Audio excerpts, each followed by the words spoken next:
Assalamualaikum warahmatullahi wabarakatuh. Bismillahirrahmanirrahim. Nahmadullaha rabbal rahim wa nusalli wa nusallim ala rasulil karim. Asyhadu an la ilaha illallah wa asyhadu anna Muhammadan abduhu wa rasuluh. Allahumma shalli ala Muhammad wa ala ali Muhammad wa sallim ala Muhammad wa barik ala Muhammad. Qala Allah ta'ala bil Qur'anil Karim, a'udzu billahi minasyaitonir rajim. Laqad kana lakum bi Rasulillahi uswatun hasanah. Summa qala Allah ta'ala bil ayatil ukhra, laqad kana bi qissasihim ibratun li ulil albab. Al-ayat. Buat iman rahimakumullah, puji dan syukur kita panjatkan pada Allah yang Maha Ghafur, agar kita tercatat sebagai orang yang bersyukur tidak kufur. Alhamdulillah, berkat kudrah dan inayah Allah Subhanahu wa taala, detik ini kita oleh Allah masih diberikan nikmat sehat walafiat, tidak dirawat. Detik ini kita oleh Allah masih diberikan panjang umur, belum dikubur. Dan kita detik ini oleh Allah masih diberikan nikmat hidayatul iman, hidayatul Islam, sehingga walaupun kita raripuh, tarundu, laleles, laloyo, tapi alhamdulillah bisa melaksanakan aneka ibadah.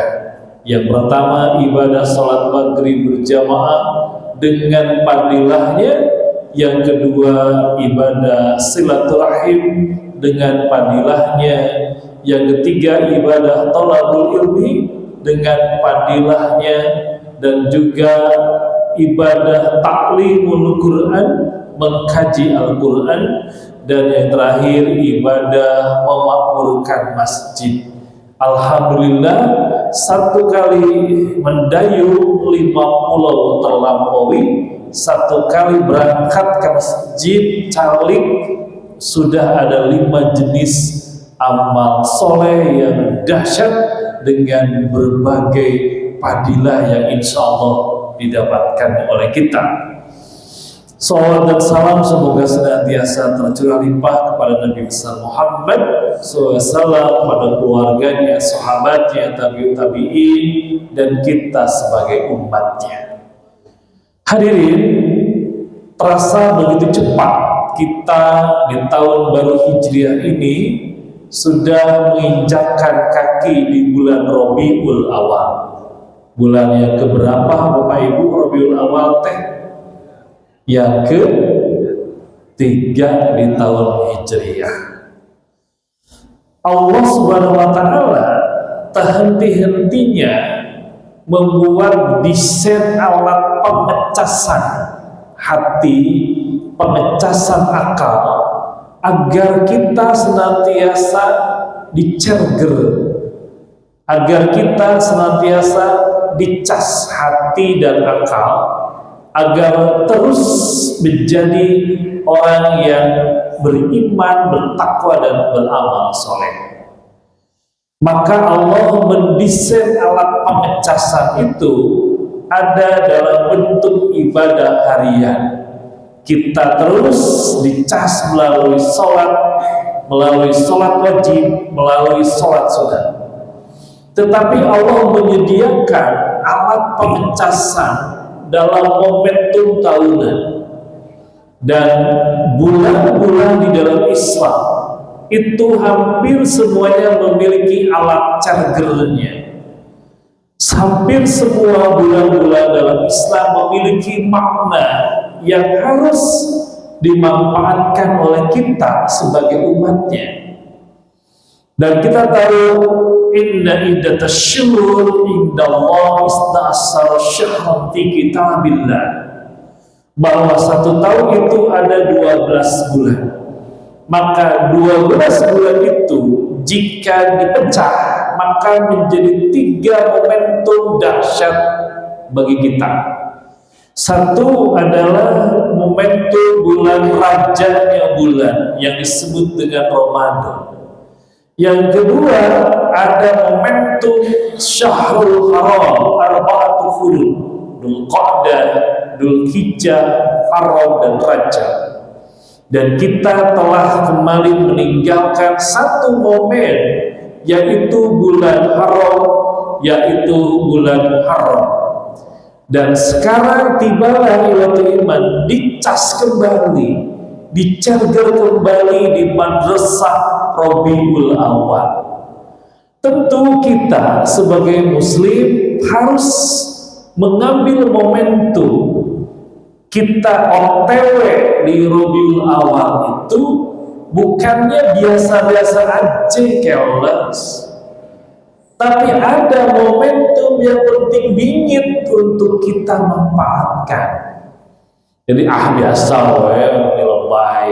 Ya, ada momentum penting yang harus dimanfaatkan di Dempol Rabiul Awal ini, sehingga kita tidak melewati OTW Rabiul Awal ini dengan sia-sia aja, biasa-biasa aja, tapi kita memaknai benar OTW Rabiul Awal ini ada apa aja, sehingga kita harus mengambil apa dalam Al-Quran disebut laqad kana fi qissasihim ibratun li ulil albab. Dalam kisah-kisah mereka terdapat pelajaran bagi orang yang punya akal. Insya Allah Bapak Ibu kita punya akal ya, Insya Allah punya hati, punya akal. Ulil albab itu adalah mengerahkan 2 tenaga, tenaga pikiran dan juga tenaga hati. Fakultas pikirnya kita kerahkan, fakultas zikirnya kita kerahkan. Nah, itulah yang disebut dengan ulil albab. Maka di Rabiul Awal itu kita pasang 2 senjata, akal dan hati, untuk mencerger, mengevaluasi, muhasabah di momen-momen penting di Rabiul Awal. Hadirin, maka di Madrasah Rabiul Awal ada beberapa momen penting secara historis yang kita akan maknai supaya peristiwa 1400 tahun yang lalu itu tetap aktual untuk kehidupan kita di zaman digital milenial sanes kolonial.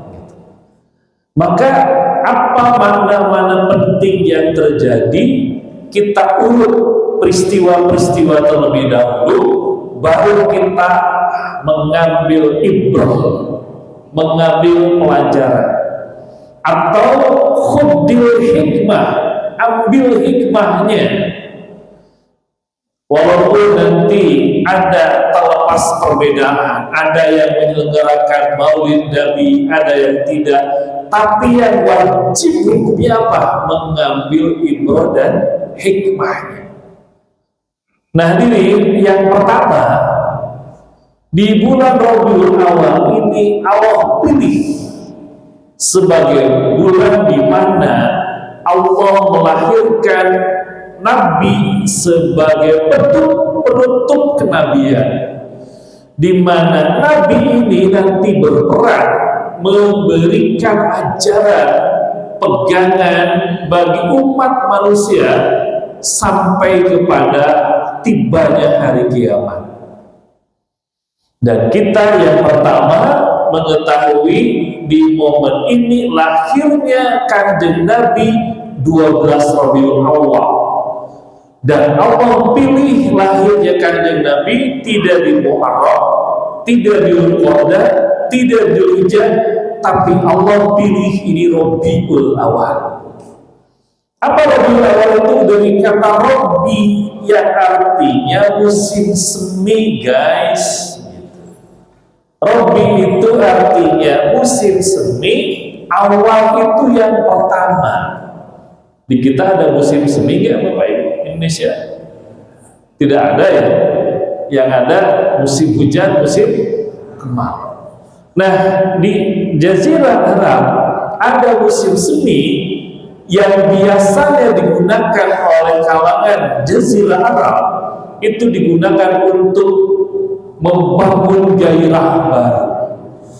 Karena transisi musim semi itu suasananya asik, suasananya segar, suasananya betul-betul sangat menyenangkan. Transisi musim semi itu. Maka tafsir Rabiul Awal tidak harus ditafsirkan secara geografis, tapi maknanya adalah kebangkitan baru, suasana baru, maknanya itu. Dan suasana baru itu ditunjukkan dengan Allah menetapkan Kanjeng Nabi Muhammad lahir di bulan Rabiul Awal sebagai bulan musim semi, yang itu diharapkan menjadi pembangkit gairah kebangkitan baru. Itu makna Rabiul Awal. Nah, ini yang kedua, di bulan Rabiul Awal ini Rasulullah juga wafat. Jadi Rabiul Awal ini bulan lahirnya Nabi, dan juga wafatnya Allah pilih juga di bulan Rabiul Awal.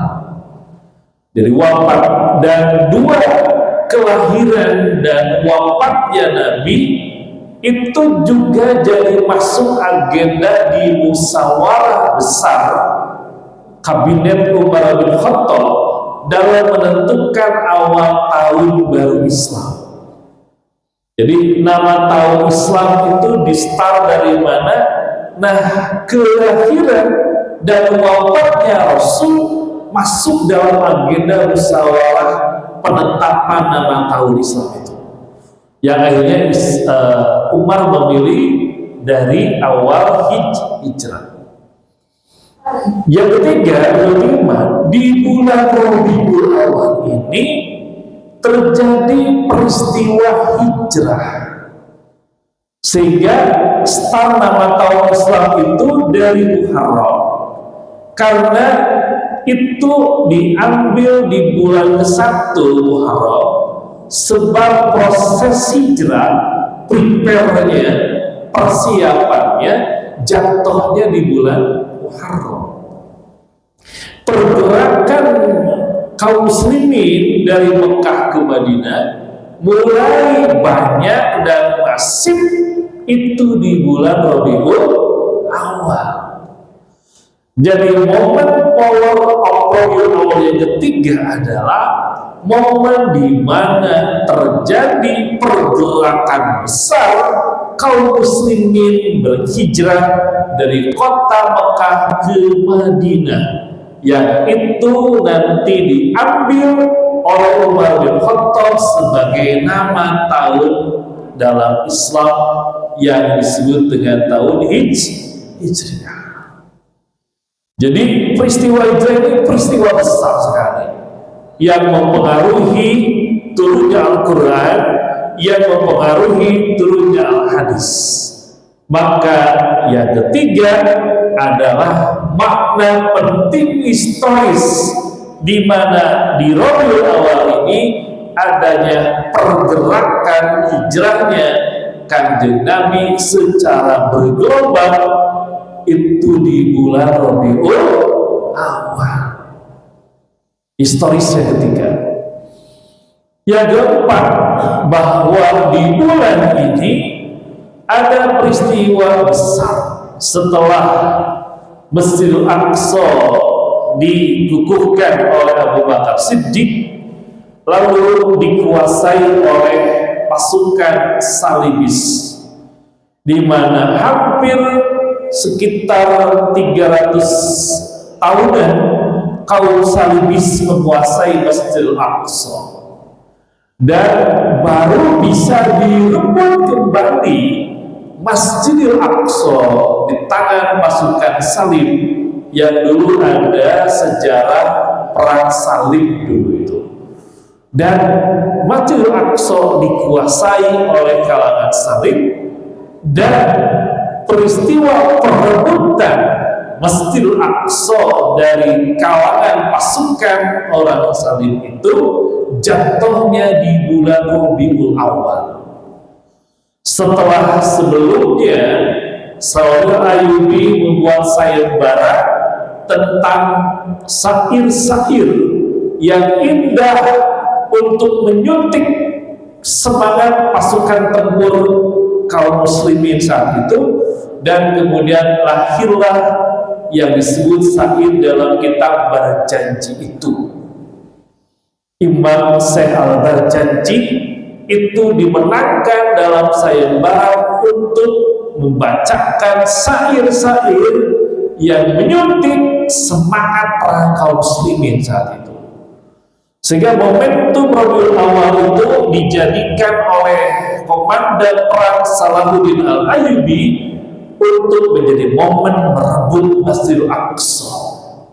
Sebelum perang, maka Imam Salahuddin Al-Ayyubi menyuntik semangat, dibacakan kisah keagungan akhlak Rasul, dibacakan syair kisah-kisah heroik hebatnya Rasul dalam berperang, sehingga hebatnya para sahabat dalam berperang, hebatnya Rasul di perang Badar, di perang Uhud, sehingga syair-syair itu menjadi inspirasi untuk semangat jihad merebut Masjidil Aqsa.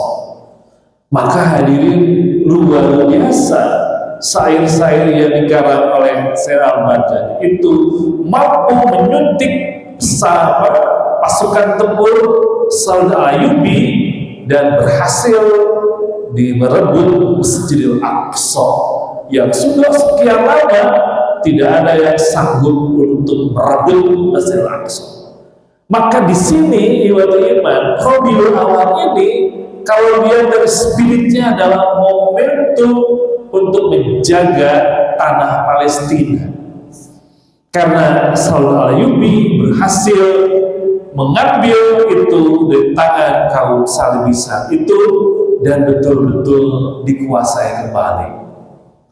Nah, itu ibadah iman, laqad kana fi qisasihim ibratun li ulil albab. Nah, ibadah Allah, apa makna penting yang akan kita tekan pada momentum the power of Rabiul Awal saat ini? Yang pertama adalah mengevaluasi seberapa hebat kekuatan cinta kita pada Rasul, seberapa kerennya kita membuktikan cintanya pada Rasul. Kalau Bapak Ibu ditanya oleh seseorang, Bapak Ibu cinta nggak kepada Rasul? Jawabannya mau bagaimana? Cinta nggak kepada Rasul?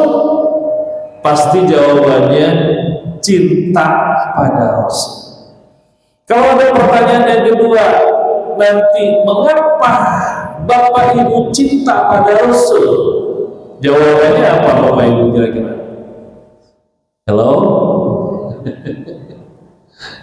Mengapa Bapak Ibu cinta pada Rasul? Apa jawabannya kira-kira?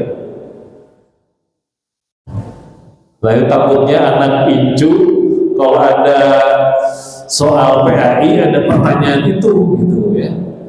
Bu, Ibu cinta gak sama Rasul? Ya cinta banget tuh, pakai banget ya gitu. Lalu nanti Ibu kenapa cinta pada Rasul? Jawabannya bisa saja Ibu berdalih dengan jawaban rukun iman. Ada iman kepada Rasul. Oh gitu. Kita iman aja kepada Rasul-Rasul termasuk Nabi Muhammad. Ya bolehlah itu jawaban itu bagus gitu. Tetapi iman yang paling utama adalah bagaimana rasa cinta kita pada Rasul diiringi dengan argumen supaya semakin kokoh kekuatan cinta kita kepada Rasulullah kita, supaya semakin kuat, semakin gaspol cinta kita kepada Rasulullah.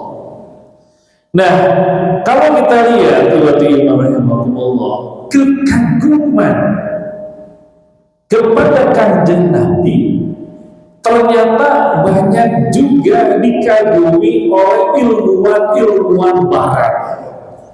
Sekalipun ungkapan mereka itu baik, tapi tidak dalam agama mereka. Banyak ilmuwan-ilmuwan Barat yang menaruh cinta dan kagum pada Kanjeng Nabi. Kalau kita tadi cinta pada Rasul, ya itulah iman kepada Rasul. Tetapi banyak ilmuwan Barat yang kagum kepada Rasul bil ilmi, dengan ilmu. Sebut aja ada Karen Armstrong, ada Thomas Sherrill namanya, ada Robert Montenegro, ada Dr. Richard Bell, orang-orang ilmuwan bule yang kagum bingit pada Kanjeng Nabi bil ilmi, dengan ilmu. Sehingga semua ilmuwan Barat meneliti dan simpulannya hampir sama. Itulah Rasul Nabi Muhammad yang memiliki kepribadian yang baik, pribadi yang sederhana, tapi bisa mengubah jazirah Arab yang asalnya tidak diperhitungkan dalam percaturan peradaban dunia, tapi dengan kepemimpinan Muhammad maka ia bisa berhasil mengangkat jazirah Arab menjadi sebuah jazirah yang masuk dalam percaturan peradaban dunia. Itu kerennya bagi mereka. Bahkan si Michael Ahad mengarang buku 100 tokoh dunia itu menempatkan Rasulullah Nabi Muhammad SAW di ranking 1, kedua Taslim Isaac Newton, yang ketiga ada Nabi Isa. Dan argumen kenapa si Michael ini kagum kepada Kanjeng Nabi, karena dia melihat Muhammad lahir di keluarga miskin, Muhammad lahir di sebuah jazirah yang kering, kerontang, tandus, panas. Yang ketiga, Muhammad lahir di situasi kebiasaan orang-orang Arab yang perang, kebiasaan orang Arab yang selalu ingin ribut dalam perang. Tapi kata dia, dengan sosoknya Nabi Muhammad ini, maka dia menjadi pemimpin yang besar, mengangkat harkat martabat jazirah Arab menjadi sebuah jazirah Arab yang diperhitungkan dalam percaturan dunia karena akhlaknya yang sederhana dan hebat dalam memimpin. Dan tentu dia punya argumen bahwa saat ini efek dari lahirnya Nabi Muhammad itu telah mempengaruhi ritme 8 miliar umat manusia, dan efek dari apa yang dilakukan oleh Nabi Muhammad sekarang berposisi 2,5 miliar umat manusia di planet bumi, efek dari kepemimpinan Kanjeng Nabi. Dan diprediksi nanti umat Muhammad ini akan bisa melebihi umat-umat yang lainnya di planet bumi. Betul begitu. ilmuwan-ilmuwan barat kagum bil ilmi. Nah, hadirin rahimahumullah, maka kalau kita lihat apa yang diungkapkan tadi, tentu menjadi inspirasi bagi kita, karena ternyata bahwa dalam pernyataannya Allah sendiri yang mengatakan innallaha wa malaikatahu yusholluna 'alan nabi. Kemudian dalam ayat lain adalah wa ma arsalnaka illa rahmatan lil alamin. Tidaklah aku utus wahai kaum Muhammad memberikan rahmat pada seluruh alam. Lalu kemudian ada yang disebut dengan Al-Ahzab 21. Laqad kana lakum fi Rasulillahi uswatun hasanah. Kemudian dalam Al-Qalam ayat 4, wa innaka la'ala khuluqin adzim. Ayat-ayat yang secara tidak langsung memberikan sinar tentang bagaimana sosok kanjeng Nabi yang ada dilahirkan di bulan Rabiul Awal. Jadi 4 ayat ini memberikan sinar tentang kekuatan Rasul, di mana Allah yang tadi mengatakan Allah dan para malaikat itu bersolawat menaruh hormat kepada Nabi. Bayangkan oleh kita, Allah saja yang maha tinggi, maha mulia, menaruh hormat, takdim dan takrim kepada kehebatan Rasul, dan disebut oleh Allah wa innaka la'ala khuluqin adzim. Kehebatan dari kanjeng Nabi kita ini karena ia memiliki akhlak yang agung, akhlak yang mulia. Dan tentu akhlak yang agung dan mulia ini harus kita coba pahami kenapa sampai Allah menaruh hormat, menaruh takdim dan takrim kepada kanjeng Nabi Muhammad sallallahu alaihi wasallam. Nah, hadirin, menarik apa yang dinyatakan dalam makna cinta kepada Rasul. Walaupun pernah kita bahas, tapi penting untuk kita memaknai cinta kepada Rasul. Sebab cinta itu ujungnya ada 2, cinta sejati, ada cinta gombal, cinta palsu. Ya, maka kata Ibnu Qayyim al-Jauzi, cinta itu harus memiliki 3 ciri. Satu adalah al-ulul wa duhur. Cinta itu disimpan paling atas, wa duhur nampak. Jadi cintanya itu terlihat dari pembuktian cintanya, nampak sekali, kelihatan cintanya. Kalau ibu melihat suami cinta dengan bagaimana? Seberapa banyak transferan ya Bu ya? Seberapa banyak perhatian, seberapa banyak apa ya memberikan yang terbaik. Ya, minimal dengan kata-kata indah gitu, seperti itu. Jadi kelihatan nampak.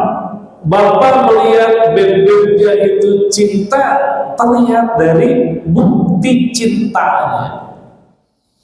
Nah, yang kedua, kata Ibnu Qayyim al-Jauzi, cinta itu ada al-lujuh was-subur, senantiasa ingin bersama dengan orang yang dicintai. Bapak ingin selalu bersama ibu enggak, Bapak?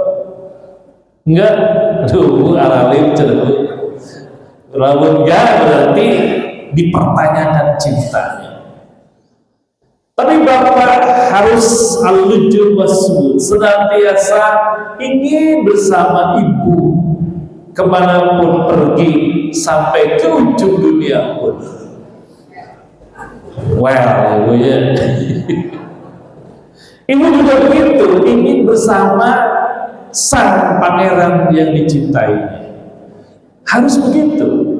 Karena itu ciri cinta yang kedua menurut Ibnu Qayyim.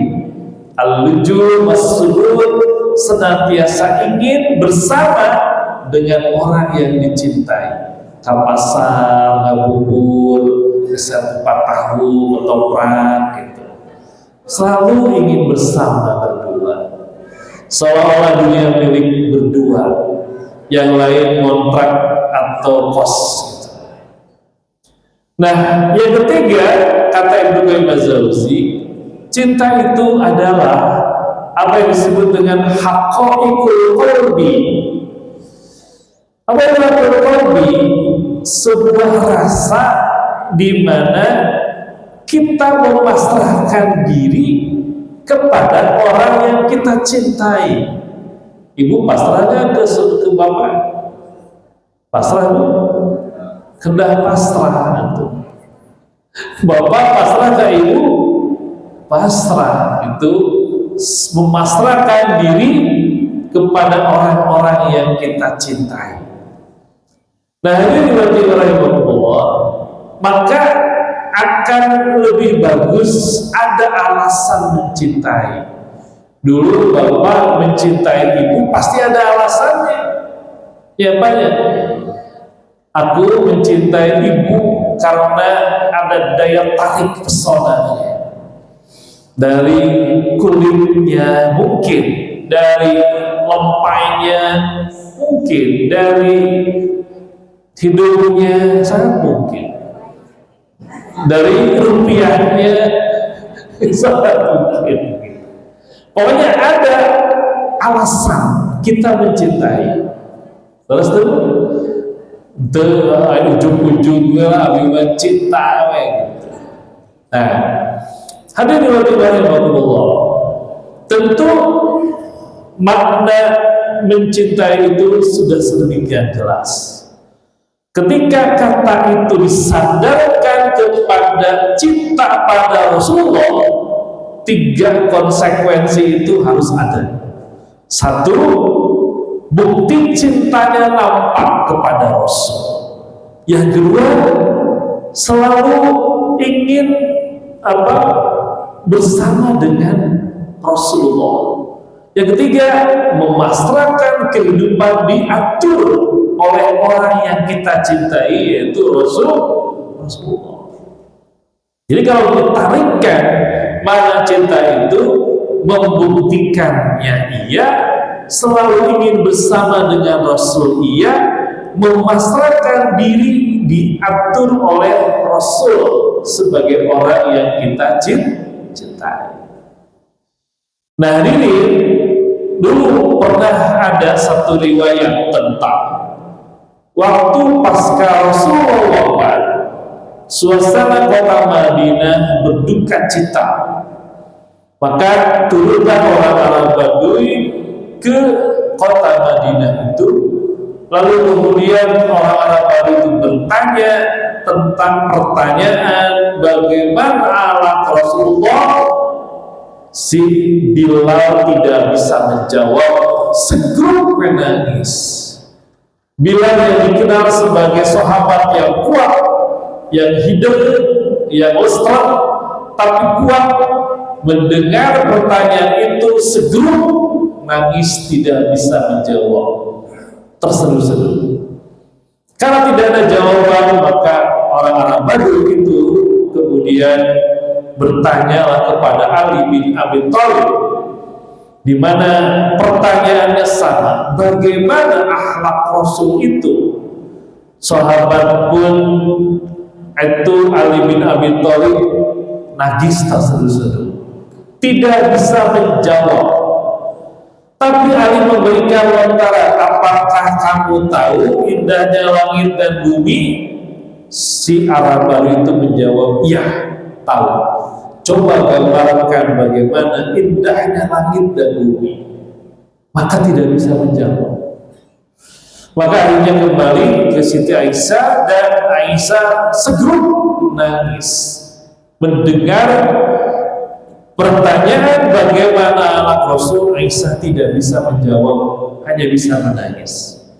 Tetapi karena didesak, maka akhirnya muncul pernyataan kana khuluquhu al-Qur'an, bahwa akhlak Rasul itu Al-Quran berjalan.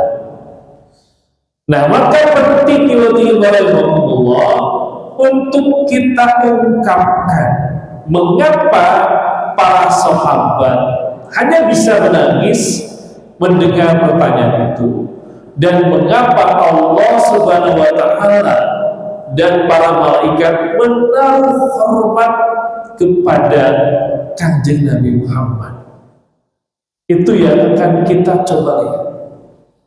Nah, maka Allah banyak kita lihat pada dua hal. Pertama, bagaimana keagungan akhlak, sampai bahasanya wa innaka la'ala khuluqin adim, sampai ada kata-kata Allah munculkan adim itu agung. Sebagian mayoritas menerjemahkan yang mayoritas itu agung.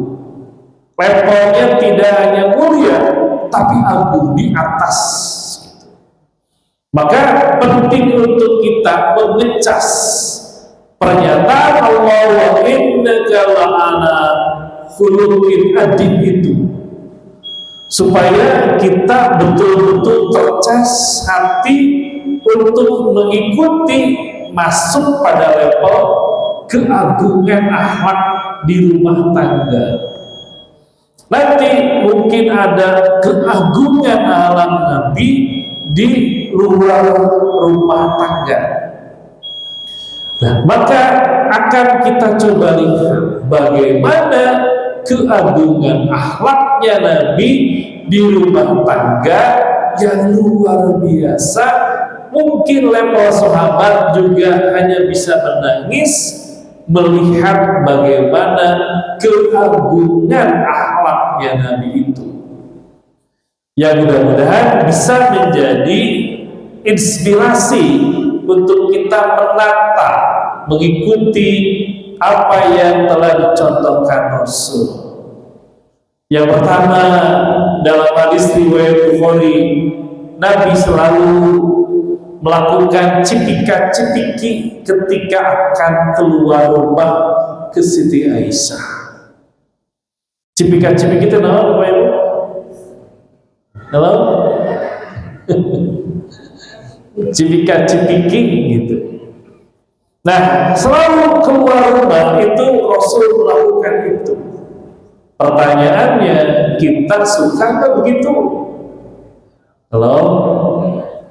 Sekali-kali, seseringnya atau jarangnya? Itu jarang ya. Atau udah izin terus sekolah banyak cipika-cipiki, tinggal ya incu ningalikeun gitu. Tapi Rasul ingin membangun harmoni dan romantis di dalam rumah tangga melalui media cipika-cipiki itu, yang sudah begitu tidak yang mengamalkan ini.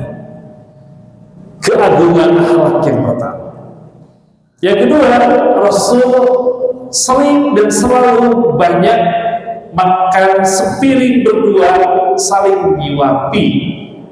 Di dalam hadis Bukhari ada riwayat yang menunjukkan Kanjeng Nabi menunjukkan keagungan akhlak, romantis dan harmoni melalui makan sepiring berdua. Tidak hanya dalam lagu dangdut aceh kali, tapi bagaimana itu Rasul memberikan inspirasi romantisme di dalam rumah tangga. Suka begitu Bapak Ibu? Alhamdulillah. Nanti amalkan oleh Bapak Ibu jajan bubur Cianjur, nanti praktekkan sepiring berdua saling menyuapi di depan si jalan. Itu keagungan akhlak. Jangan hanya spirit berdua saling menyuapkan di acara seremonial nikahan aja kali.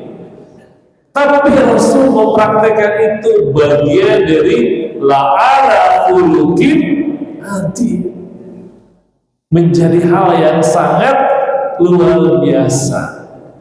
Di mana keluarga rumah tangga muslim sudah mulai memudar makan spirit berdua. Demonstrasi harmonis dan romantis itu menjadi penting dalam rumah tangga, sehingga menjadi uswah bagi anak incunya si bapak itu sekolah oke jeung si mama meni lengket mam oge meni berdua. Kayaknya kita harus gitu loh beb, sehingga bapak kita incunya melihat oh nenek di kakek teh meni romantis banget ya, jadi inspiring gitu. Itu juga memberikan efek supaya sakinah mawaddah warahmah innaka la'ala khuluqin adzim di dalam rumah tangga. Rasul biasa juga menyisiri, membelai rambut Siti Aisyah. Dalam riwayat Imam Muslim, senantiasa Rasul saling menyisir rambut Siti Aisyah gitu. Kemudian juga Rasul juga membelai rambutnya Siti Aisyah. Sini belai rambut kali sok itu tara bapak tara cakra deui wae. La'ala khuluqin adimnya di mana keles? Nah ini yang menjadi la'ala khuluqin adim. Nanti coba bapak ibu praktekkan di rumah sedang nyantai, web sini candak sisir keram gitu, bari dikeren ketingali gitu, kutunya rasa gitu. Begitu pula bapaknya menyisirkan rambut istrinya gitu. Harus begitu praktekkan. Wa innaka la'ala khuluqin adzim. Itu yang menyebabkan Allah, para malaikat, kemudian para sahabat nangis, ilmuwan barat kagum bingit pada keagungan Allah. Itu baru di rumah tangga, di mana Rasulullah SAW tadi membelai rambutnya, juga sering tidur di pangkuan Siti Aisyah. Suka begitu nggak bapak-bapak? Tidur merebahkan diri di pangkuan sang istri, terus kamu berat babet. Tuh bapak. Nah ini yang menjadikan apa? La'ala khuluqin adzim ini yang menjadi hal yang sangat penting. Itu baru di rumah tangga, belum nanti di luar rumah tangga. Tetapi kita ingin melihat kenapa Allah sampai innallaha wa malaikatahu yusholluna 'alan nabi itu. Ternyata benar mungkin seperti itu. Kita tahu ada cerita tentang bagaimana ketika istrinya Aisyah sakit, Rasul perhatian banget. Di mana ada cerita saling kejar Rasul kepada Siti Aisyah. Itu kita sudah tahu cerita-cerita itu. Sekali berlevel sahabat saja itu sampai menangis karena mungkin gak mampu seperti Rasul. Tapi kita yang di sini mencoba mendekati apa levelnya Rasul dalam rumah tangga. Atau tidak semuanya hiji cipika-cipiki atau spirit berdua juga gitu. Kalau tidak sanggup semuanya. Ada satu kondisi di mana Siti Aisyah kehilangan Nabi, lalu ketika membuka pintu depan jeduk, Kanjeng Nabi tidur di depan pintu dan kaget Siti Aisyah. Kenapa Rasul tidak membangunkan aku? Karena aku melihat engkau tidur lelap keletihan. Sekarang bapak-bapak begitu nggak kalau pulang malam? Dewa, checklist dewa gitu ya, itu agungan akhlak ya, gitu. Pulang kerja jam 1 nanti praktekkan ya, jangan membangunkan istri, bapak tidur di depan pintu rumah. Nah ini ibroh ini yang menjadikan tidak kuat saya melihat hal itu dilakukan oleh Rasulullah. Nanti kalau bapak mempraktekkan, aduh mau juga Rasul tidak membangunkan bebek jam 2 tidur di depan pintu, ngarengkol, ayah ronda ngalewat, cekrek viralkan di grup RT, visa panjang dia, gitu kan. Nah, tetapi yang poin pentingnya bukan itu, bagaimana menghargai, di mana Rasul sebagai la'ala khuluqin adib, ketika sepatunya rusak, Rasul memperbaiki mensolnya sendiri. Ketika bajunya rusak, maka Rasul menjahit bajunya sendiri. Gitu tuh bapak-bapak. Bapak lepis Nah, pernak-pernik wanita adib ini mesti kita ekspos supaya menjadi alat pengecasan hati dalam rumah tangga, supaya menjadi betul-betul menginspirasi rupanya Rasulullah menikitu suami istri teh gitu betul-betul romantis, kita bikin romantis celana. Nah ini hal yang menjadi poin dari makna wa innaka la'ala khuluqin adib.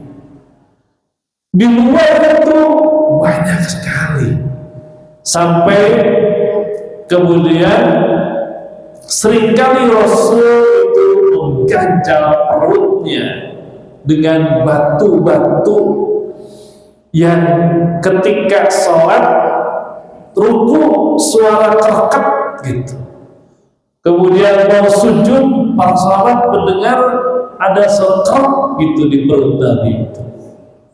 Lalu kemudian setelah beres sholat, para sahabat bertanya, Rasul ada apa? Maka Rasul membukakan ikatannya dan terlihat batu-batu mengganjal perutnya menahan laparnya. Ini keagungan akhlak yang mungkin agak berat untuk kita, tetapi kita harus terus memacu diri untuk menyamai beberapa poin yang dimiliki oleh Rasul tadi. Di luar itu ada kondisi di mana la'ala khuluqin adib itu ditunjukkan bagaimana Rasul memberikan rasa kedamaiannya kepada di luar agamanya. Rasul memberikan contoh sampai diberi gelar amin kepercayaan, sehingga orang-orang Yahudi Nasrani menitipkan barang-barangnya kepada Nabi, dan ketika akan hijrah maka Ali bin Abi Thalib diberikan wasiat untuk memberikan barang-barang orang Yahudi dan Nasrani yang dititipkan kepadanya. Sungguh wa innaka la'ala khuluqin adib. Maka Allah, tentu kita semua di power awal tadi mengambil ibroh-ibroh penting yang terkait dengan satu, bahwa makna kelahiran Nabi adalah makna yang sangat penting, di mana Allah ingin menyelamatkan umat manusia hatta yaumul qiyamah. Yang kedua, makna cinta itu adalah mengikuti apa yang diperintahkan oleh orang yang dicintai. Yang ketiga, cinta itu ada cinta sejati, ada cinta palsu. Maka kita termasuk mudah-mudahan dari orang yang cinta sejati kepada Rasul, mengikuti perintah orang yang kita cintai. Rasul mengikuti, mengatakan thalabul ilmi fariidatun, kita menjadi pejuang-pejuang thalabul ilmi. Rasul memberikan perintah untuk peduli, kita mengeluarkan infak sedekah, bukti cinta kepada Rasul.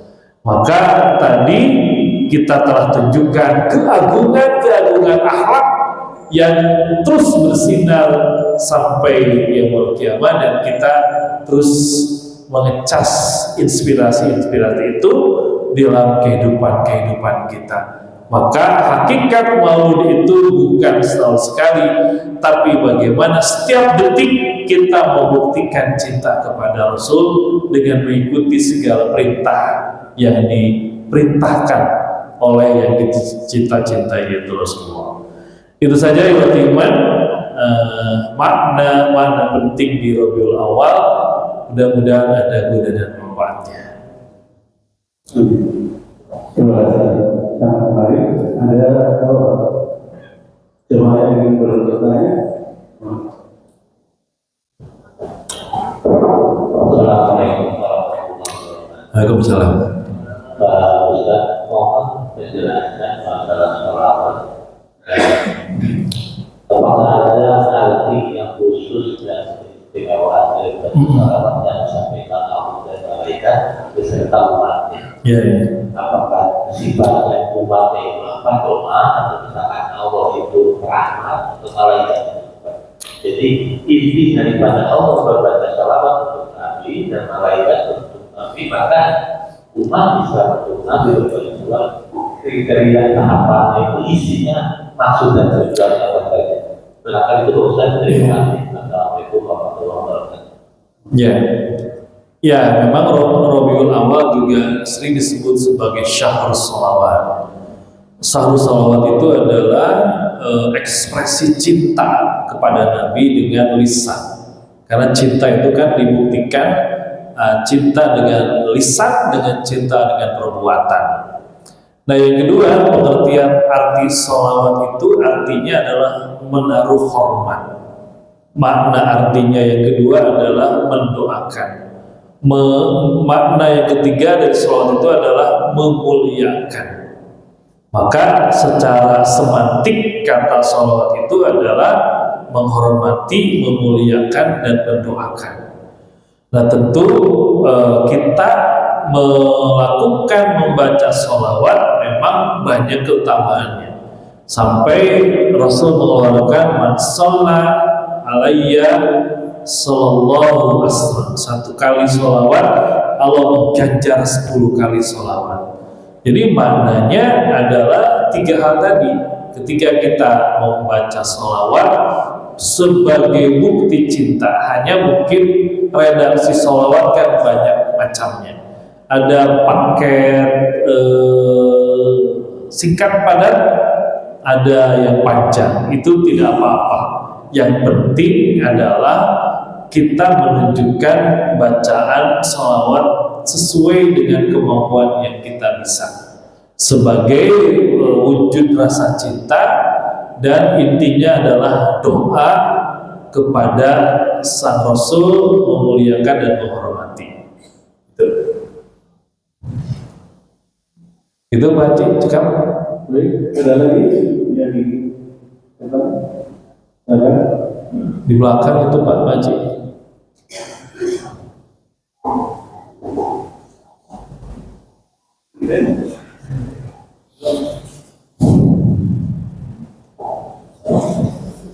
Bismillahirrahmanirrahim. Mau nanya Pak Ustaz. Mohon.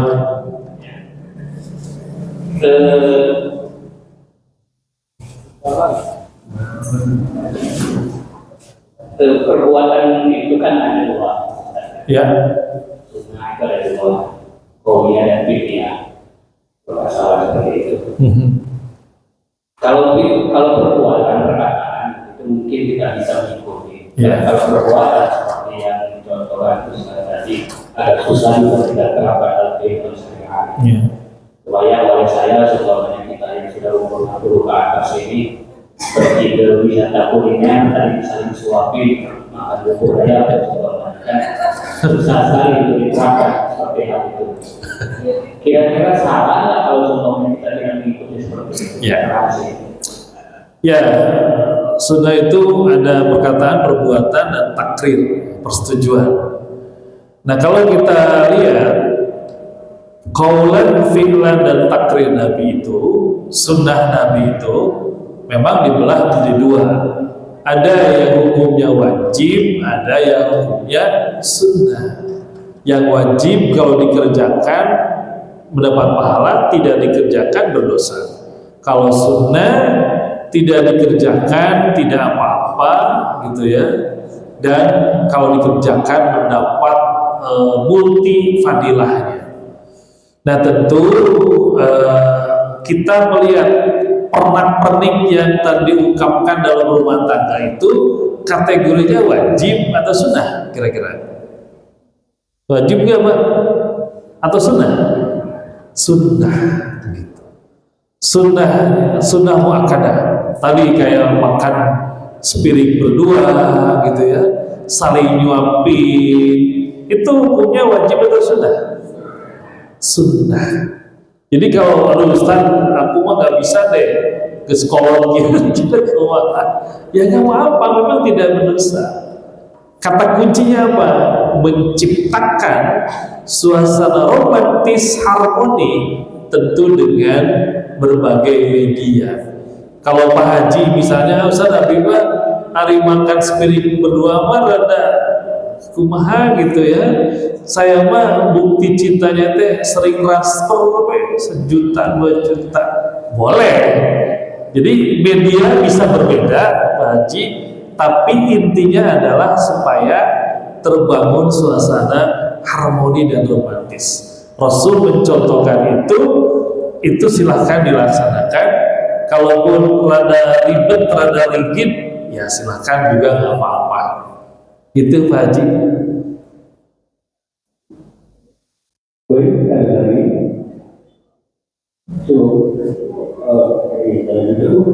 Cekip. Pengajian yang sangat baik malam ini dengan doakan penulis. Subhanallah wa bihamdihi asyhadu an la ilaha illa anta astaghfiruka wa atubu ilaik. Wassallallahu ala sayyidina Muhammad wa ala alihi wa sahbihi wa barakatuh. Terima kasih. Assalamualaikum warahmatullahi wabarakatuh. Waalaikumsalam.